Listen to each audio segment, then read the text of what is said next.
On y va? Allez, ça tourne. Le homard a été cuit comme je vais te l'expliquer. La raviole de pommes de terre avec les particules et la pince de homard. Là, on va rajouter des petites chips de pommes de terre pour apporter un petit peu de croustillant au plat. On va mettre ces petites herbes qui amènent de la fraîcheur, comme la feuille de capucine, un peu de tagette. Les herbes en plus peuvent varier d'un jour à l'autre parce que c'est ce que le jardin nous donne.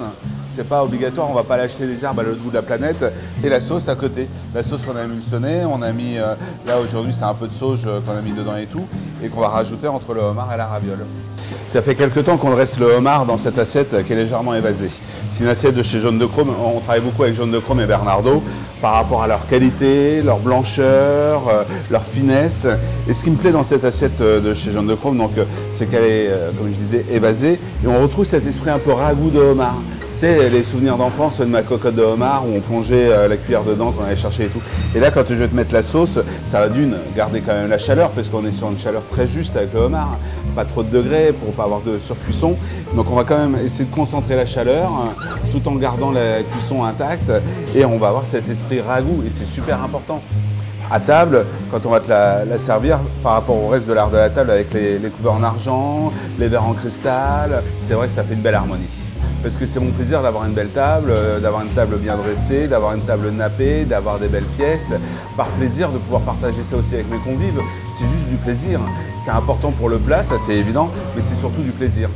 Le plat quand il arrive, nos convives mangent déjà le plat avec les yeux. Donc c'est hyper important qu'il y ait une belle harmonie, que ce soit en France ou même dans d'autres pays. On a ce soin à vouloir faire une belle table, un art de la table et tout.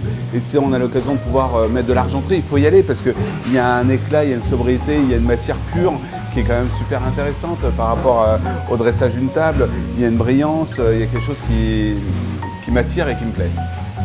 La porcelaine de Limoges, que ce soit chez Jaune de Chrome ou chez Bernardo, on aura toujours ce toucher très fluide sur une blancheur éclatante. Parce que c'est pareil, c'est beau, c'est pur. À partir du moment où une société, un artisan nous fait quelque chose de beau et de pur, il n'y a pas de raison à ne pas travailler avec. Comme avec beaucoup d'artisans, on s'amuse à faire des prototypes.